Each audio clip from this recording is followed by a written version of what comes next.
miraculously, by the grace of God, we are live on Twitch, YouTube, and Facebook. Road Rails information page on Facebook, Sanctuary Interfaith on YouTube, and the Council on Twitch. Joined today by Cardinal Emil Johansson. Hello, everyone. Thank you for joining us, brother. Thank you for having me. Yeah, no problem. Unfortunately, you did miss a really important message from Cardinal Thomas Cavan and myself, but we turned it into a recording. And there's some important news about our TikTok account that people might be very interested in learning about. And it has a lot to do with, well, just to give a bit of a preview of it, if that's all right with you, brother. Yeah, sure. We're talking a lot about being shadow banned, about the message that we're trying to bring being suppressed. And this is all thanks to the judges of this world. And I know we're probably going to talk a little bit about that today, but there's some interesting Bible code and Torah code revelations that you wanted to discuss, right? Yeah. Mainly some of the most recent ones in the past week or two. And I wanted to start with the one, "In Me Find Messiah" here. And this is an update to a code that I did in 2014, I believe. And there's a lot to unpack in this code, but maybe we should do a quick recap first, just so people who are new to this might understand. The main search term here is the red circles going in the middle there, and you can see it on the top there also with the translation. And the secondary terms are the words that we identify in proximity to the main search term, and those are displayed in the bottom there with the translations. So you should be able to see what the symbols and colors are and match them together, because I suspect most people don't read Hebrew here. Yeah, it's good to have that key there on the bottom and the top that tells us what these different terms in Hebrew mean in English. Yeah, for sure. So, as I said, there's a lot to unpack here. It's a very profound code, in my opinion. It says the main search term is "Find Messiah," and it extended to "In Me Find Messiah." And at the bottom of the main search term, the first thing that really stands out there that you can see is it spells out Rael, read from left to right, which is the Messiah, the Lord who came with a new name. And it's just positioned just in the middle there, and just when it begins. I think that's very significant. So Would you agree? Yeah, definitely. And just so you're aware, right now, our audience, they can only see the code. They're not seeing us on camera, okay? Yeah, that's fine. So please continue. And we get some other very interesting terms here as well. You see off to the left, the most left side there, you get the purple circles going down, or octagons or whatever they are. It says "brings truth," which is what the Messiah does. You know, the Lord said, "I am the truth, the light and the way," and so on. And we got just above the starting of Rael there, word meaning dear or darling. You can't really see those words now if you scroll down a little bit. Yeah. Another thing that was very interesting is you have the word for divine or godlike, the pink stars there to the right, Elohi, is very profound, I would say, and he is the Son of God. So, and also what I found interesting was that classified, sorted, that word goes straight through the start of the word Messiah. So that kind of points us to, this someone here is classified as the Messiah. And clearly that's by name. It's clearly written that Rael is underlined right underneath where it says "In Me Find Messiah." Yeah. That's what I would say it points to very much. What else did you have? If you scroll down just a little bit, so I can see the um, direction, lead, way, course is. He said, "I'm the way to the Father." Um, what else we got? Oh, included bending there because he told the world to bend their knee when he came back and to give their loyalty to him. Yeah, it could also translate as bowing one's head or body. Yeah, So essentially, that's the same thing. yeah, In submission. showing respect. And to make peace, he's called the Prince of Peace. To amaze, I just included that because it's an amazing code. So it's like the code itself says it's amazing, which it is. I find that very, very fascinating. Um, there was another thing that's very interesting that maybe I'd like to hear from you what you think also there, Clark.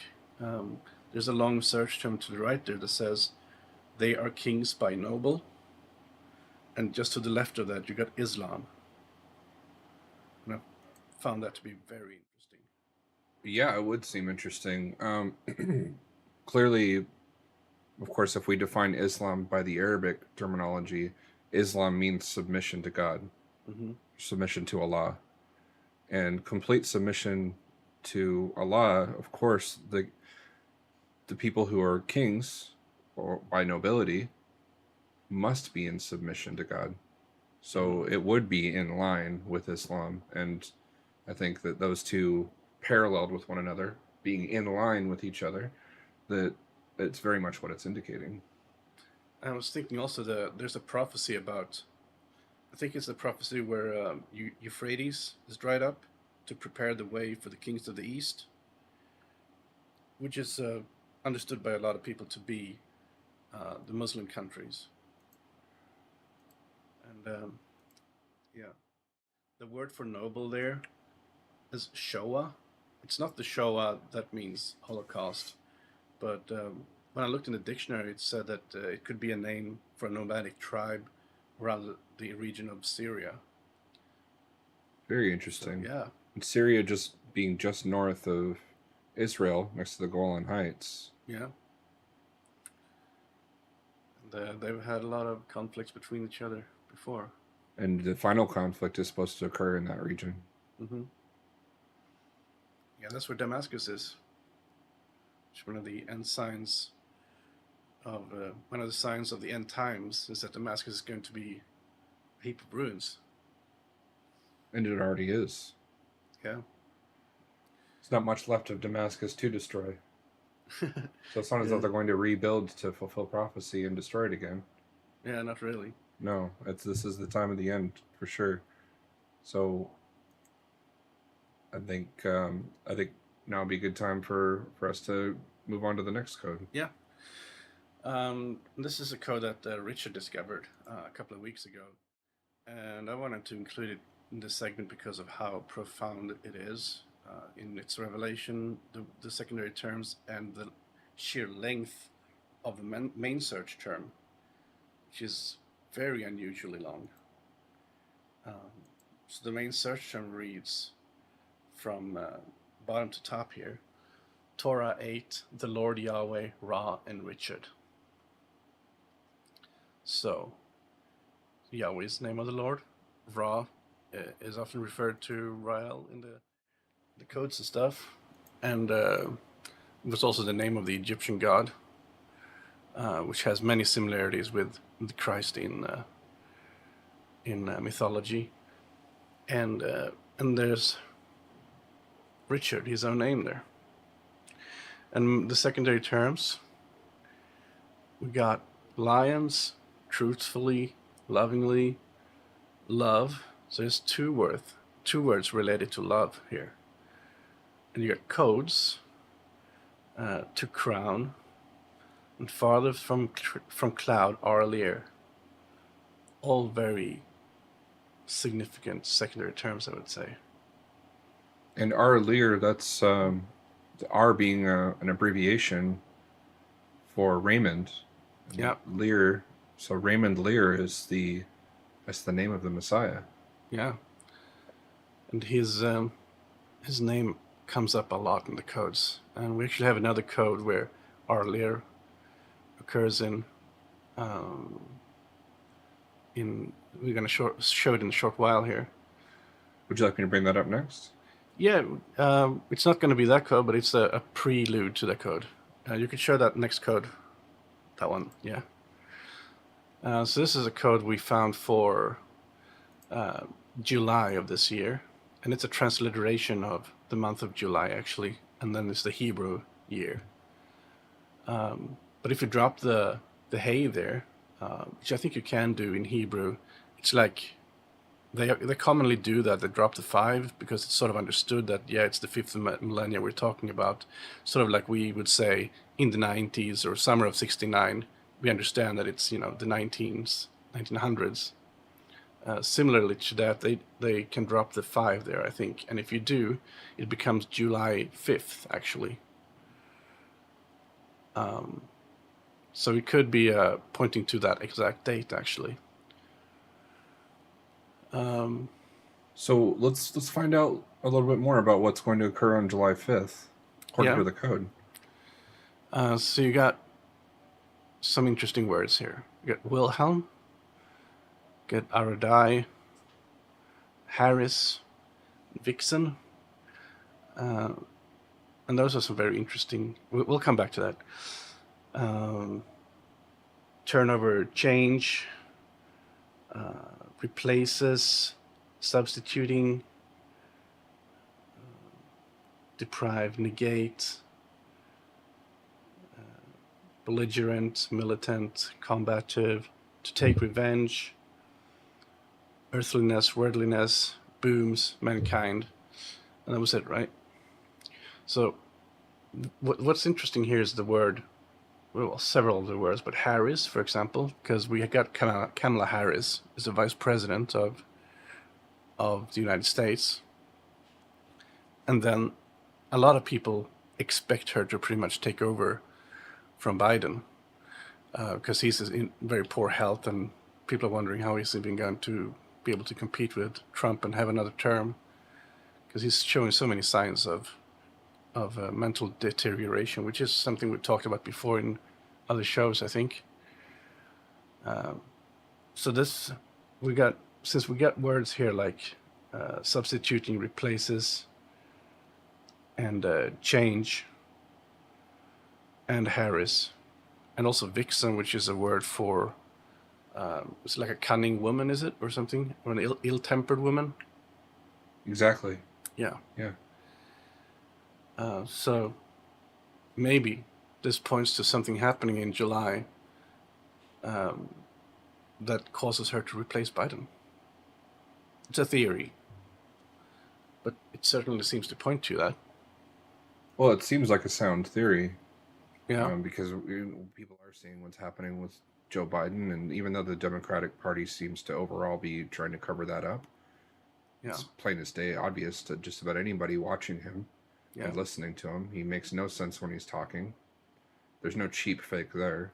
Mm-hmm. They're not editing that out to make him seem like foolish, but he does that all on his own.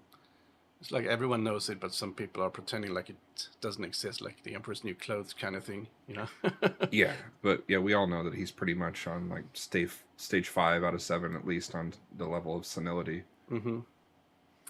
Yeah, so it's the obvious replacement would be the vice president, who's named in this code for July 5th. And we're seeing the current president of the United States, his health and mental health is degrading. It's very likely that he'll be replaced soon. And, right next to this term, as you were saying, there's some interesting correlations there. Mm-hmm. I see going right into the term for Harris is the term for take revenge. Yeah. To take revenge. And then coming from that, right here, is earthliness, mundaneness, worldliness. And then the yellow, that's the brown one, and the yellow one here with the circles is belligerent, feisty, militant. And then crossing straight into that is to supersede, replace. Mm-hmm. So it's to us it might be very clear, to others maybe not, but It almost sounds like if she takes over from Biden, she'll escalate the revenge thing against Trump. yeah, Yeah. it could be. It could. In addition to that, you might even say that she might bring us to World War III, Yeah. because of all of these things that the Democratic Party seems to be doing against Russia. Certainly, Donald Trump's administration was accused of collusion with Russia because he actually worked with them instead of against them. Mm-hmm.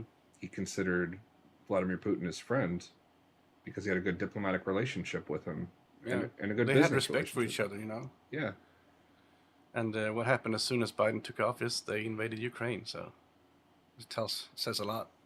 yeah, it does. And you know, it speaks volumes, their actions. Yeah. And we fully expect that no matter which, uh, whether it be president or vice president is currently in office, they're going to adequately and correctly represent the Democratic Party and their interests. Mm. So Kamala Harris, while she might not seem any less foolish than Joe Biden, is going to continue the same narrative. Yeah. Many people think that there's someone else behind the scenes who's actually making the calls there, and that might not change at all. So it might just be the same course.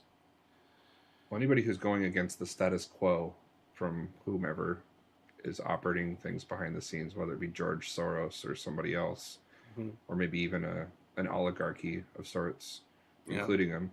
Um,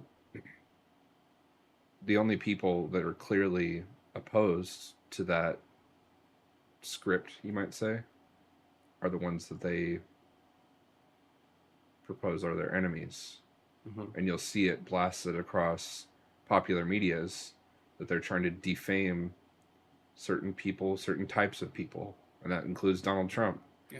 So it was clear that Donald Trump was not a part of what they had planned. Yeah. He didn't. He hasn't taken the money from the special interests and the elite. So he's. He wants to do what's best for the American people, and that's not always in the interest of the corporations and stuff, other military industrial complex and stuff like that. So yeah. Very interesting. We could move on to the next code, I think. Of course. So this is the code. Previous code was a code discovered by Richard, also a couple of weeks ago. This is a code. Don't remember who discovered it, but it is an old code. It was discovered in 2013, and I made an update to it recently. And it reads "Code of the Torah," and this is the only occurrence of it in the Torah. And it could extend to subcode of the Torah. And we got some interesting terms here. Delightful Levite. And Levites, as we know, they were the priest class of the Israelite tribes. And we got, before I get to that term, we got internet, apostolic, and transliteration, which are all connected to the Torah codes themselves, I would say.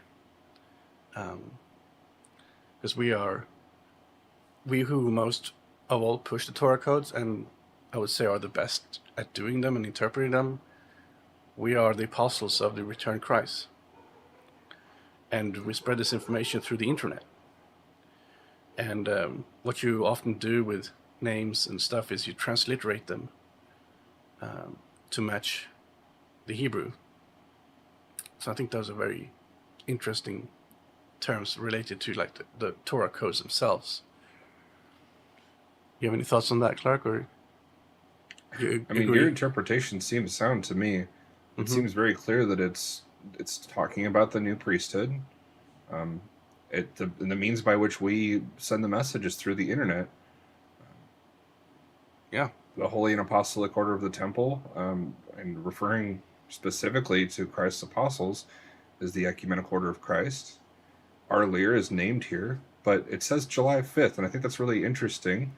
Yeah, because just the code we showed previously could say July 5th as well.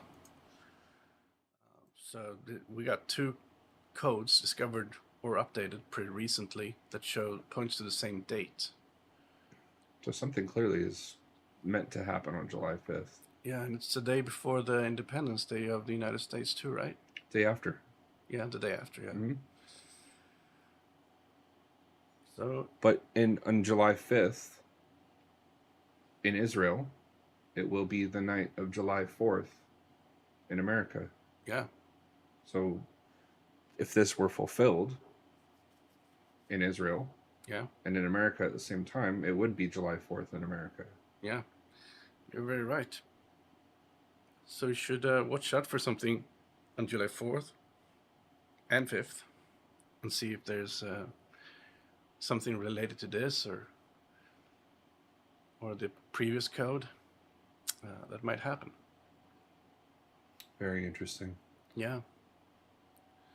Well, we were talking a lot about Babylon. I mean, pretty much everything we were just referencing is about Babylon. Yeah. And that has everything to do with the code that we're going to talk about next. Yeah, just in case some people might not know, the United States is referred to as Babylon in the book of Revelation. And there is several places in the book of Revelation which talks about Babylon and what's going to happen to it, and then what its nature is, kind of. And this is one old code I made as well that I updated recently. And the main search term was Mystery Babylon, and it extends to Mystery Babylon famine to pay for. So I would like to sort of explain to our audience very quickly how you come to this. Mm-hmm.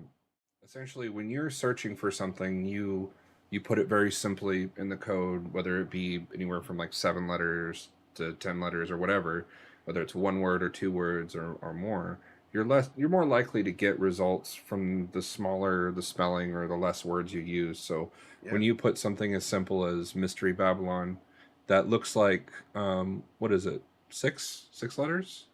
It's actually 9 letters. So it's 2 words, of course. Yeah. Combining from right to left, you see the words for Babylon and then the word for mystery, right? Mm-hmm. Yeah. And so that was essentially your initial search. Yeah, and there were a couple more results, if I remember correctly, but this was the only one that was only in the Torah. Okay, so you showed a preference to what was in the Torah. Of course, the Torah code. The reason for that, I would say, would be that the Torah is the confirmed letter for letter word of God, given unto Moses. Verifiably so, in that at least it was the most accurate and unabridged and unchanged word of God that we have available on the earth today. So you could say that this is a more verifiable source derived from God, a message from God, and unabridged and unaltered by man.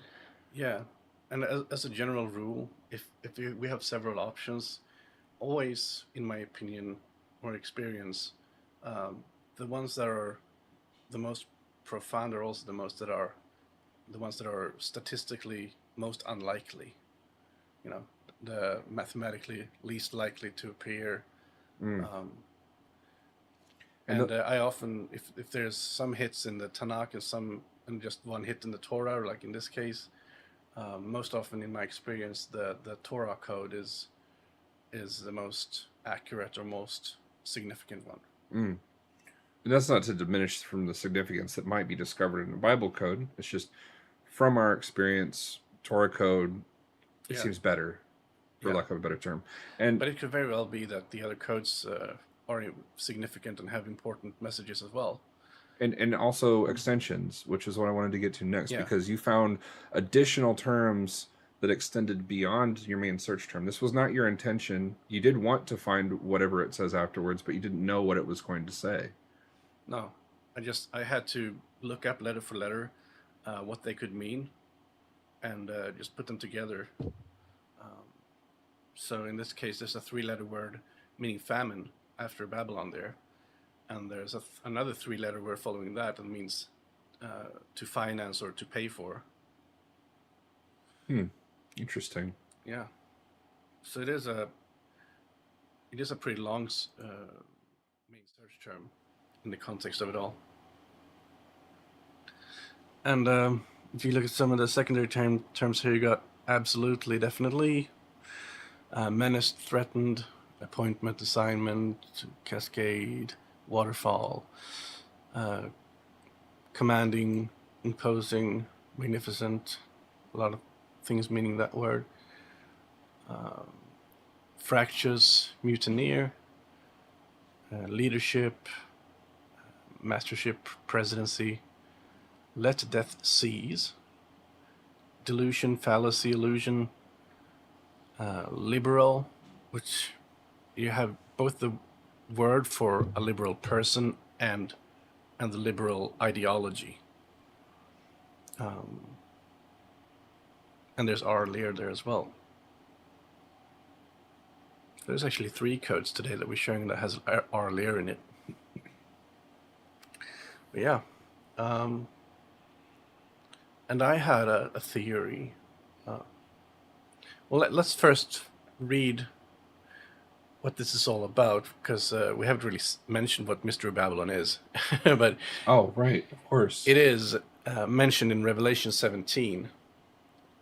And I thought we could read that just to give people an understanding of what this is and why I was prompted to search for this at one point. Okay, so this is Revelation chapter 17, the Peshitta Holy Bible translated, essentially the ancient Aramaic. Yeah, and I'll read from the first verse here. And one of the 7 angels who had with them the 7 vessels came and spoke with me, saying, "Follow me, I shall show you the judgment of the harlot who sits on many waters. For the kings of the earth committed fornication with her, and all earth dwellers are drunk with the wine of her fornication. And he brought me to the wilderness in the spirit, and I saw a woman who sat on a blood-red beast full of blasphemous names, which has 7 heads and 10 horns. And the woman was wearing purple and scarlet gilt with gold and precious stones and pearls, and had a cup of gold in her hand. And it was full of abominations and the filth of her fornication. And upon her forehead was written, Mystery Babylon the Great, the mother of harlots and the filth of the earth. And I saw the woman who was drunk with the blood of the holy ones, and with the blood of the witnesses of Yeshua, and I was stunned with a great astonishment when I saw her." And I think we might end it there, and give sort of a short explanation, because this is talking about Ishtar, basically, who is like the patron goddess or matron goddess of Babylon. And in Rome, that would be Columbia. Mm-hmm. And in America is depicted clearly as Lady Liberty. Yeah. Statue of Liberty. And she holds up what looks like a cup to me, but I guess it's a flaming cup, or something. Or flaming chalice or a torch of some kind. Yeah. And she has some sort of crown as well, right? So she's like a queen. And yeah, most depictions of Ishtar are similar, and her clothed in purple and stuff. So yeah, and she's like the origin of the modern feminist movement as well. Yeah, and we're definitely going to deep dive on this topic really soon. Yeah, it probably needs an entire episode just all that. I fully anticipate that we're probably going to use one of our Sunday episodes to cover this topic. Mm-hmm. Hopefully sooner than later, but we definitely want to be fully prepared to show people everything they need to know on this topic. Yeah. And we're actually receiving direct guidance from the returned Messiah on this, and it's going to be presented in a way that's to his liking. Yeah. So we're kind of giving like a little sneak preview. Yeah. Just by revealing this code here. Yeah. So if we go back to the code, I think maybe a lot of people know what we went through the last year, and I have a theory that this also talks about what we went through, because we had a woman within the leadership who betrayed our king and all of us and turned us over to basically had us raided by the authorities, based on false accusations, who took everything from us, um, basically threw us out on the streets. And you have terms here like threatened, because, yeah, that woman threatened to do that before she even did it, and then she did it. And you got like appointment. She was appointed in a very high position in our in the Ecumenical Order of Christ, and she was very commanding. We got that word there as well. You got mutineer, like a rebellion, which she did, betrayed us. You got leadership, and you got illusion, which is what she suffered from. She imagined things, and she was extremely paranoid, and ended up falsely accusing us of things. So I think there's a lot of similarities here to what we went through, and also the extension to the main term, which is famine, to pay for. Now, it wasn't like we were starving and stuff like that, but Not at that time, no. No, but there were there were points where we actually had to count whatever coins we had left to see if we could buy a pack of bread. So, and we had to like beg all our friends and family for financial support to make through this horrible time. Yeah, it's really unfortunate that we had to go through that, and we're still going through it to this day. Begging for handouts from people because we can't even be monetized on these platforms with which we're gaining multiple thousands of followers and just getting shut down like that. Yeah, it seems as though we are perpetually the poor servants of Christ. Yeah, and we were hoping this was gonna help us a lot, with our situation financially, and then TikTok comes in, and just before we get to that level where we would be able to monetize it, like swept the rug from out under us and just banned the account. Yep. Completely gone. And we're going to be releasing a recording that Brother Thomas Cavan and I did earlier today. Oh boy. Yeah, we really let into him. Yeah. There were some expletives that I plan on bleeping out, I guess you could say. I'm not going to use a bleep, though. I think I might use something like a shofar horn. So I'm going to enjoy watching that. Yeah, so it's age appropriate. But yeah, you're going to be hearing a lot of the shofar horn blowing and a lot of prophesying chastisements against those responsible. Mm-hmm. And, instead of pointing at any one place specifically, we actually cited the exact locations of every TikTok headquarters office on this planet. So we named them, each and every one of them. Starting with the one in America. Or two in America, actually. There's one in New York City and one in Los Angeles, but the one closest to us, of course, being Los Angeles. Yeah. Let's see if they see some of the consequences of their actions. Yeah, God willing. God willing, they'll understand. Not by us. We're not terrorists. No, we're just messengers. Yeah, yeah. If anyone does anything, it's God. So. Yeah, right? Exactly. The ultimate weapon of mass destruction. Yeah. God himself. Yeah. So if you want to come to Baja looking for WMDs, all you're going to find is some spirit-filled apostles. Yeah. But it is a story of our whole existence throughout history, people trying to shut us down and killing us for trying to spread the message of our Lord, and That would be the ultimate threat to them, though, wouldn't it? The truth. Mm-hmm. When all that they're about is lies. Yeah, it's gonna turn their whole world upside down, and they're gonna lose whatever power and wealth they have. Look forward to that day. And if only the big masses of people understood how beneficial it would be for them, for that to happen. I mean, the leaders now in the world, they are oppressors. Our king is benevolent. He's loving. Together we're going to create a so much better world. Whether people accept that or not, it's going to happen. Yeah. People, they choose not to accept it now for whatever misgivings they have, whatever doubts that they have.